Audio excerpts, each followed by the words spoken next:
بسم اللہ الرحمن الرحیم۔ السلام علیکم۔ اس آڈیو میں ہم صبا سنابل کو آگے کنٹینیو کریں گے۔ اس سے پہلے اگر آپ نے سبسکرائب نہیں کیا تو سبسکرائب کر لیں اور بیل آئیکن پریس کر دیں۔ تو شروع کرتے ہیں۔ ایک مرتبہ آدھی رات کا وقت تھا کہ مخدوم نے شیخ صفی سے فرمایا کہ اس وقت کہیں مولی بھی مل سکتی ہے۔ آپ نے یہ جواب نہ دیا کہ آدھی رات کا وقت ہے، نہ یہ کہا کہ یہ موسم اس کا نہیں اور اس موسم میں مولی پیدا نہیں ہوتی، بلکہ فوراً یہ عرض کیا کہ جاتا اور تلاش کرتا ہوں۔ پھر خیر آباد کی گلی گلی میں پھرتے رہے اور ایک محلے سے دوسرے محلے تک جاتے۔ تمام لوگ اپنے گھر بند کر کے سو چکے تھے۔ اس وقت مولی کا حال کس سے پوچھیں، تھک کر ایک جگہ بیٹھ گئے اور رونے لگے۔ ایک شخص اپنے گھر میں سونے سے اٹھا اور بیوی سے کہنے لگا کہ کوئی درد مند ہے، رو رہا ہے، دیکھنا چاہیے کہ کیا بات ہے۔ پھر اٹھ کر آپ کے پاس آیا اور پوچھا کہ آپ کون ہیں اور کیوں رو رہے ہیں؟ فرمایا کہ مجھے مولی کی ضرورت ہے۔ اس شخص نے کہا کہ یہ تو مولی کا موسم بھی نہیں، اتنے میں 2-3 آدمی اور بھی آ گئے۔ ایک عورت نے کہا کہ میں نے فلاں شخص کے آنگن میں مولی اگی ہوئی دیکھی ہے۔ تمام لوگ وہاں گئے اور اس گھر والوں کو جگایا۔ مخدوم شیخ صفی بھی ان کے ساتھ گئے۔ صاحب خانہ نے دریافت کیا کہ آپ لوگ کیا کہہ رہے ہیں؟ لوگوں نے جواب دیا کہ ہمیں مولی کی ضرورت ہے اور سنا ہے کہ تمہارے گھر میں موجود ہے۔ اس نے جواب دیا کہ ہاں ہے۔ غرض لوگ 2 مولی لے آئے اور پاک پانی سے دھو کر شیخ صفی کو دے دیں اور اپنے اپنے گھروں کو لوٹ گئے۔ مخدوم شیخ صفی وہ دونوں مولی لے کر مخدوم شیخ سعد کی خدمت میں حاضر ہوئے۔ مخدوم نے فرمایا کہ تمہاری وجہ سے ہر مشکل کام اور ہر اڑی بات جو کسی وقت آ پڑے گی آسان ہو جائے گی انشاءاللہ تعالی۔ جب مخدوم شیخ سعد نے آپ کو چلہ کشی کے لیے بٹھایا تو تیسرے روز فتوح و کشادگی کے دروازے کھل گئے۔ تمام الویات و سفلیات آپ پر منکشف ہو گئے اور آپ مردان خدا کے مقامات عالیہ پر ترقی کر کے پہنچ گئے۔ پھر جب انہیں جامع خلافت عنایت فرمایا تو آپ تمام خلفاء پر سبقت لے گئے اور مکلم یعنی سبقت کرنے والے ہیں اور یہی ہیں خدا تک پہنچ گئے۔ آپ مخدوم شیخ سعد کی خانقاہ میں بیٹھتے، لوگ آپ سے بیعت کرتے اور مرید ہوتے۔ مخدوم کے بعد خلفاء اس چیز سے حسد کرنے لگے اور مخدوم شیخ سعد تک یہ خبر پہنچائی کہ شیخ صفی مخدوم کی خانقاہ کے آداب کا خیال نہیں رکھتے اور خانقاہ میں بیٹھ کر لوگوں کو مرید کرتے ہیں۔ مخدوم شیخ سعد نے فرمایا کہ اے لوگو، تم مخدوم شیخ صفی کو پہچانتے نہیں۔ شیخ صفی میرے مقامات سے ترقی کر کے میرے پیر کے مقامات تک پہنچ چکے ہیں۔ حاسدوں کا یہ حسد بڑھتا رہا اور جب مخدوم شیخ سعد کا انتقال ہو گیا اور آپ نے اپنے بھتیجے کو، جن کا نام شیخ محمود تھا، اپنا جانشین کر دیا تو حاسدوں نے مخدوم شیخ صفی کی شکایت شیخ محمود تک پہنچائی اور چغلی کھانے لگے، یہاں تک کہ شیخ محمود صاحب سجادہ کا بھی انتقال ہو گیا۔ مگر حاسدوں کا حسد اپنی جگہ رہا۔ جب مخدوم شیخ صفی اپنے پیر کے عرس میں خیر آباد حاضر ہوتے تو آپ کے ساتھ صوفیوں، طالب علموں، معتقدوں اور قوالوں کا ایک بہت بڑا گروہ ہوتا۔ حسد کرنے والے انتہائی حسد سے بری باتیں منہ سے نکالتے، جس سے حضرت مخدوم کے دل کو تکلیف پہنچتی۔ فرمایا کہ میں ہر سال اپنے پیر کے عرس میں حاضر آتا ہوں کہ مزار مبارک کا طواف کروں اور ان کے خلفاء کی قدم بوسی کروں، اور یہ لوگ میری طرف کوئی توجہ نہیں کرتے۔ انشاءاللہ تعالی اب خیر آباد نہ آؤں گا اور اس تاریخ سے پھر کبھی خیر آباد نہ آئے۔ حاسدوں کے بدن میں حسد کی ایک رگ ہوتی ہے، جیسے کہ بچھو کا ڈنک جو ہر وقت ہلتا رہتا ہے۔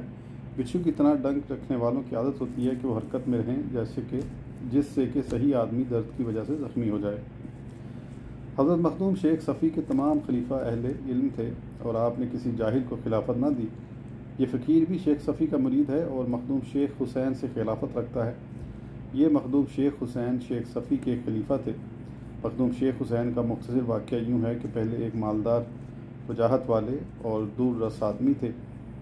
تیر اندازی، چوگان اور سپاہ گری کے باقی فنون میں ایسے کامل تھے کہ بادشاہوں سے بھی آپ کا حال پوشیدہ نہ تھا۔ بخشش کا یہ عالم تھا کہ سونا چاندی آپ کے نزدیک پتھروں اور ڈھیلوں کے برابر تھے اور گھوڑے آپ کی نظر میں گائیوں اور بکریوں کی مانند۔ آپ پر اچانک لطف خداوندی کا جذب طاری ہوا اور آپ کو تمام دنیاوی گندگیوں سے پاک کر دیا۔ آپ نے اپنا تمام سامان لٹا دیا اور لوگوں کو سونپ ڈالا اور خود مجذوب مطلق ہو گئے کہ سوائے اللہ تعالیٰ کی محبت اور رسول اللہ صلی اللہ علیہ وسلم کی پیروی کے ان کے دل میں کچھ باقی نہ رہا۔ اسی حالت میں آپ سے بہت سی کرامتیں صادر ہوئی تھی کہ لوگوں کے دل کی چھپی باتیں بھی معلوم کر لیتے۔ چند سال تک آپ دنیا کے گوشوں میں سیاحت فرماتے رہے۔ نیت یہ تھی کہ کوئی ایسا پیر مل جائے جو اللہ کا راستہ دکھلائے۔ آپ جس درویش کو سنتے اور جس بزرگ کو دیکھ لیتے اس کی طرف متوجہ ہوتے۔ تھوڑی مدت کے بعد ہی انہیں معلوم ہو جاتا کہ وہ اسرار سے خالی ہے تو اسے چھوڑ دیتے۔ بعض اوقات آپ اپنے آپے سے گزر جاتے اور جذب کی حالت میں شراب اور بھنگ پی بیٹھتے۔ کبھی کبھی اللہ تعالیٰ کی بارگاہ قرب کا شوق اتنا غالب آ جاتا کہ آپ ہلاکت کے قریب ہو جاتے۔ اس وقت آپ سے شراب اور بھنگ کے شوق کا غلبہ اتر جاتا اور آپ ہلاکت سے بچ جاتے، تو یہی شراب اور بھنگ آپ کے لیے دوا بن چکی تھی۔ مست ہاتھی بھی آپ کے مقابلے پر نہ آ سکتا تھا اور بھاگ جاتا۔ جو بات چیت آپ کرنا چاہتے اسے شعروں اور دوہروں میں ادا کرتے اور بغیر تامل و غور کے آپ بیت اور دوہرا بھی البدیہ کہہ لیتے کہ اگر میں ان سب کو لکھنا چاہوں تو تحریر بڑھ جائے۔ ہاتف کی آواز 2 مرتبہ آپ کے کان میں پہنچ چکی تھی کہ آپ کا گزر کاکوری میں ہوا۔ حضرت قاضی محمد من اللہ کا چرچا سنا، ان سے ملاقات کی، کچھ دن ان کی خدمت میں رہے، عقیدت سے ان کی طرف متوجہ ہوئے۔ ایک رسالہ جو قاضی محمد من اللہ نے لکھا تھا اسے دیکھا اور پسند فرمایا، اور دل میں یہ خیال کیا کہ اگر قلم اور کاغذ ہوتا تو یہ رسالہ میں نقل کر لیتا۔ بندگی قاضی محمد نے کاغذ اور دعات حاضر کی۔ مخدوم نے وہ رسالہ لکھ کر لے لیا، مگر اب بھی آپ کو بالکلیہ اعتقاد نہ ہوا تھا، اس لیے کہ آپ کو ان کے دلی اداروں کی بھی خبر تھی، دلی ارادوں کی بھی خبر تھی۔ آپ وہاں سے رخصت ہوئے اور دلی پہنچے اور حضرت خواجہ قطب الدین بختیار کاکی کے روضے پہ حاضر ہوئے اور رات کو کچھ مراقبہ کر کے سو رہے کہ آج حضرت خواجہ مجھ سے کیا فرماتے ہیں، میں کیا کروں اور کس کے پاس جاؤں۔ حضرت خواجہ نے خواب میں فرمایا کہ ہم نے تمہیں چشتیوں کے حوالے کیا۔ جب آپ سوتے سے اٹھے تو خیال ہوا کہ دنیا میں چشتی تو بہت ہیں، مجھے کون سے چشتی پیروں کے حوالے کیا ہے۔ دوسری رات بھی مراقبہ کر کے سو گئے۔ حضرت خواجہ قطب الدین بختیار کاکی خود خواب میں تشریف لائے اور ایک روٹی کا ٹکڑا جو آپ کے ہاتھ میں تھا انہیں دے کر فرمایا کہ ہم نے تمہیں شیخ مینا کے فرزندوں کے حوالے کیا۔ صبح کی نماز کے بعد جب آپ چلنے لگے تو ایک فقیر ایک کاک یعنی روغنی کلچا لایا اور انہیں دیا کہ حضرت مخدوم نے عنایت کیا ہے۔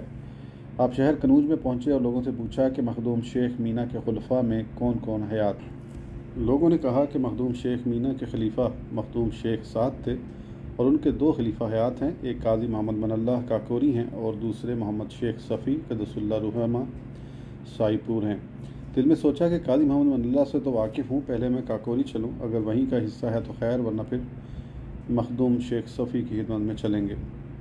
جب گنگا پار کی تو یہ تجویز کیا کہ آج تو ملا نو چلیں اور ملا نو سے سندیلا پہنچیں اور سندیلا سے کاکوری۔ لوگوں سے ملا نو کا راستہ پوچھ کر چل دیے۔ دوپہر تک چلتے رہے۔ راستے میں ایک طالب علم سے ملاقات ہوئی۔ آپ نے اس سے پوچھا کہ ملا نو یہاں سے کتنی دور ہے؟ اس نے کہا ملا نو یہاں کہاں، تم تو بنگرمو میں ہو۔ دل میں خیال کیا کہ مجھے ملا نو کے راستے سے بنگرمو میں لایا گیا ہے، شاید میرا حصہ مخدوم شیخ صفی کی طرف ہے۔ اس طالب سے پوچھا کہ تم مخدوم شیخ صفی کو جانتے ہو؟ عرض کیا کیوں نہیں، میں تو ان کا مرید ہوں۔ فرمایا کہ اچھا قاضی محمد من اللہ کو جانتے ہو؟ کہا ہاں جانتا ہوں۔ فرمایا دونوں بزرگوں میں کتنا فرق ہے؟ اس نے کہا میں کون ہوں جو 2 بزرگوں کے درمیان کوئی فرق کروں؟ فرمایا میں ان کی راہ اور روش پوچھ رہا ہوں۔ جواب دیا کہ قاضی محمد من اللہ نے جاگیر اور ریاست قبول کر لی ہے اور ان کی ماتحتی میں چند گاؤں بھی ہیں، اور مخدوم شیخ صفی نے کوئی جاگیر اور ریاست قبول نہیں کی ہے۔ جب یہ بات آپ نے سنی، خیال آیا کہ جب میں نے دنیا سے علاقہ توڑ لیا ہے تو مناسب یہ ہے کہ میں ایسے شخص کے پاس جاؤں کہ اسے بھی دنیا سے کوئی تعلق نہ ہو۔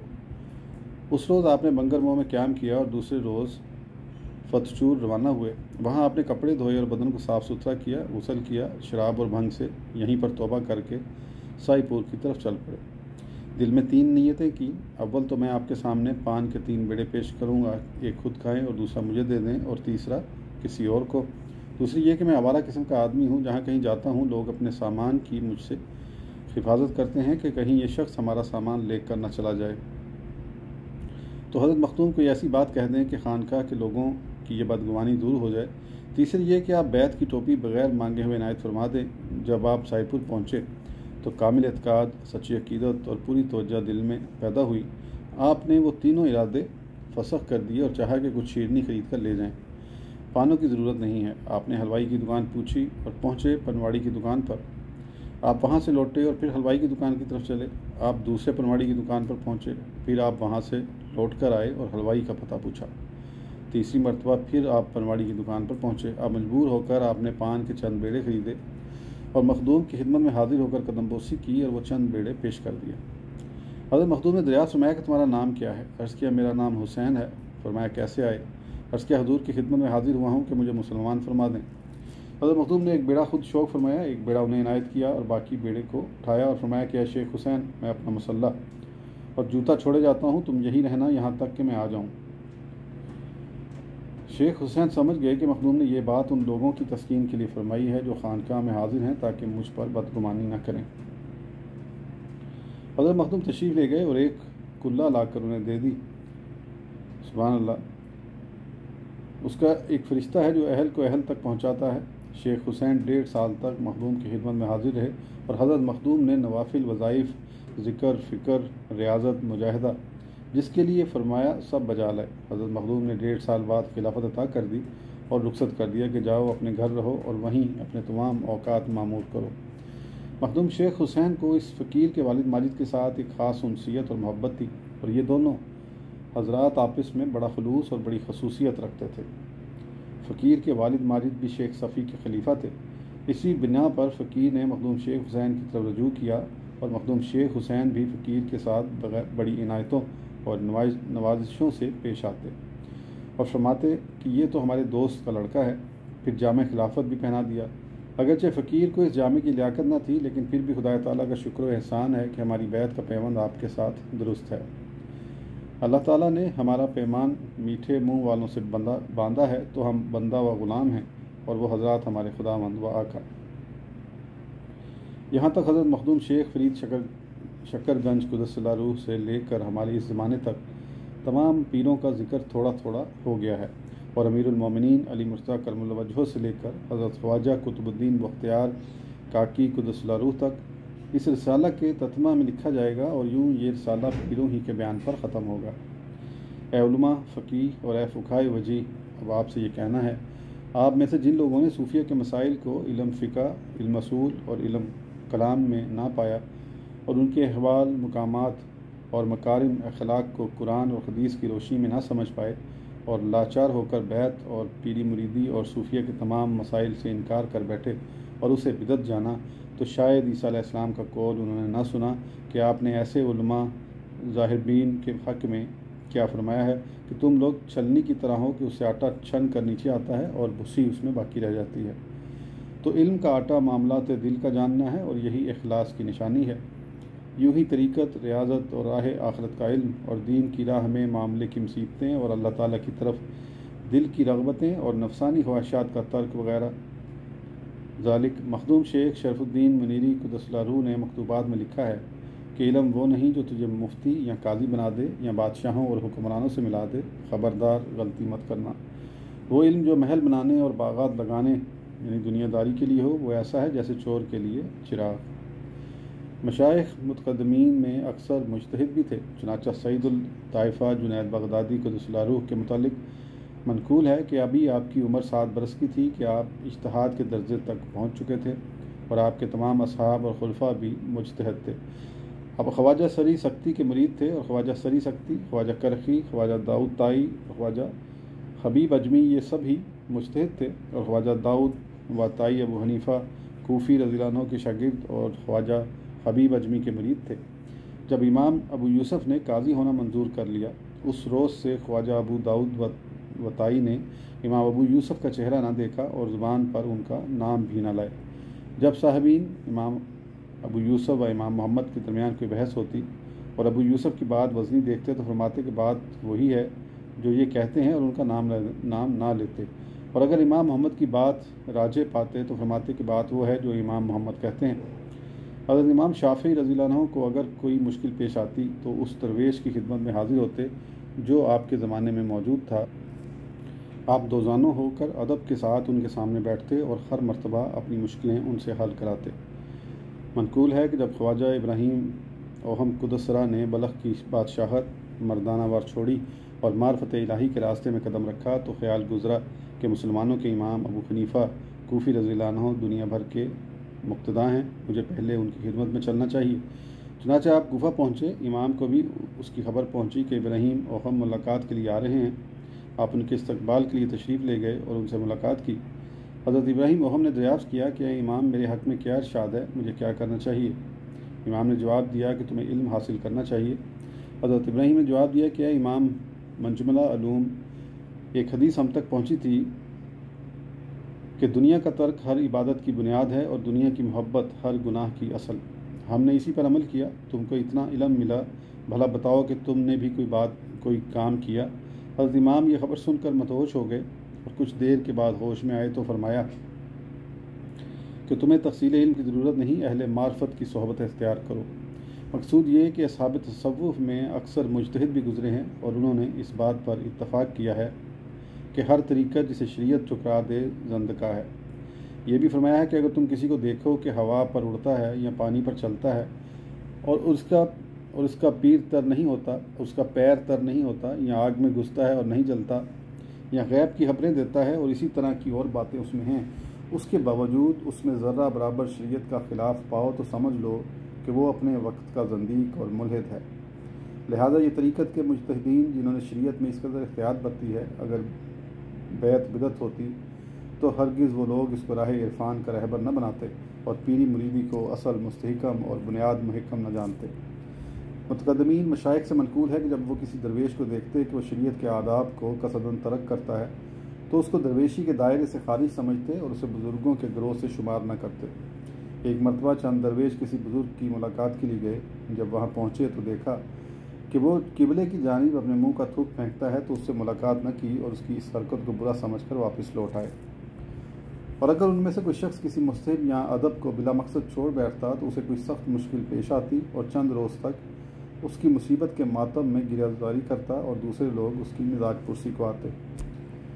منقول ہے کہ حسن بصری رضی اللہ عنہ سے کوئی لغزش واقع ہو گئی۔ تمام عمر جب آپ کوئی سفید کپڑا پہنتے تو بے اختیار روتے اور خود سے مخاطب ہو کر کہتے کہ تو وہی تو ہے جس سے ایسی حرکت ہو چکی ہے، اور وہی شخص تو ہے کہ تجھ سے فلاں غلطی ہو چکی ہے۔ اسی طرح تمام اسلاف کا طریقہ تھا۔ محال ہے کہ وہ کسی بدعت کو ایسے اہتمام سے اختیار کریں یا اصل سنت میں ذرہ برابر زیادتی یا کمی گوارہ کر لیں۔ لہٰذا ایسوں پر بدعت کی بدگمانی کرنا گمراہی ہے اور واللہ کے بیت کو باطل سمجھنا خود ہی باطل ہے۔ اس بات میں ہم کہاں تک لکھے جائیں، اگر دنیا میں کسی کے لیے کوئی سعادت ہے تو اس کے لیے سعادی کا ایک حرف بھی کافی ہے۔ حضرت خلیل علیہ السلام کی نبوت کے آثار نے چچا کا کفر دور اور حضرت نوح کی دعوت کی روشنی نے بیٹے کی تاریکی کو نور نہ کیا۔ موسیٰ علیہ السلام جو انبیاء ابوالعظم سے ہیں، برسوں تک فرعون کو دعوت دیتے رہے اور اسے خدا کی نشانیاں اور معجزے دکھاتے رہے، مگر وہ ہر زمانہ میں دشمنی کے راستے پر چلتا رہا۔ اس کا انکار پر انکار بڑھتا رہا اور اپنی ذات کو خدائی سے سراہتا رہا، یہاں تک کہ اسے نیل کی موجیں بہا لے گئیں۔ مصطفیٰ صلی اللہ تعالیٰ علیہ وسلم کے علوم مبارکہ ابو جہل کے جہل کو نہ اٹھا سکے اور آپ کے دین کی روشنیوں نے ابو لہب کو بھڑکتی آگ ہی میں چھوڑ دیا۔ الغرض تمام نبیوں کی کوششیں بد نصیب کو راستہ نہ دکھا سکیں۔ بارش کا پانی کہ زندگی کا سرمایہ ہے، وہ مردار میں تباہی کے سوا کچھ اور نہیں بڑھاتا، تو میں کون ہوں کہ منکر کو انکار سے روک دوں یا جن لوگوں کے دلوں میں شکوک ہیں میں ان میں یقین پیدا کر سکوں۔ بس اتنا کہنا ہے، اصحاب ارادت اور ارباب سعادت کو ایسے پیر سے رشتہ جوڑنا چاہیے کہ اس کا سکہ کھوٹا نہ ہو، ورنہ مرید کو اس راستے میں کچھ ہاتھ نہ آئے گا، اور پیری کی شرطوں میں سے جو کچھ تھوڑا بہت لکھ دیا ہے بہت کافی ہے۔ مریدی علم دین سیکھنے کا نام ہے اور دل کے چراغ کو علم سے روشن کرنا ہے۔ نہ کسی نے مردوں سے کوئی علم حاصل کیا ہے اور نہ کسی کا خاک سے چراغ روشن ہوا ہے۔ یاد رکھنا چاہیے کہ بیعت کے بعض مسائل نکاح کے مسائل پر مبنی ہیں، بعض مسائل امام و مقتدی کے مسائل پر متفرع اور بعض خرید و فروخت کے مسائل پر موقوف ہیں اور ان کی تفصیل بڑی طویل۔ تو اس خرید و فروخت پر خوش ہو جاؤ جس کا تم نے معاملہ کیا ہے۔ یہ بھی جان لینا چاہیے کہ اگر مرید کسی دوسرے مذہب کا ہو، یعنی فروع مسائل میں کسی اور امام کا مقلد ہو، تو وہ اس پیر سے بیعت کر سکتا ہے جو دوسرا مذہب رکھتا ہے، اس لیے کہ یہ چاروں مذاہب حق ہیں، لیکن اچھا اور بہتر یہی ہے کہ مرید اور پیر ایک ہی مذہب کے پیرو ہوں تاکہ مرید اپنے مذہب اور مشرب دونوں میں پیر کی پیروی کر سکے۔ حضرت مخدوم شیخ مینا قدس اللہ روح نے فرمایا کہ اگر کوئی مرید اپنے پیر کی زندگی میں کسی اور کی پیروی اور تلقین کی جانب توجہ کرتا ہے تو وہ کہیں سے کوئی حصہ نہیں پاتا، اور پیر کے ہوتے ہوئے کسی اور شخص سے محبت کی کلہ لینا اور خلافت قبول کرنا جائز نہیں ہے۔ آج کی آڈیو کے لیے اتنا ہی، پھر انشاءاللہ اگلی آڈیو میں آگے کنٹینیو کریں گے۔ اس وقت تک کے لیے اجازت دیجیے، سبسکرائب کرنا نہ بھولیں۔ اللہ حافظ۔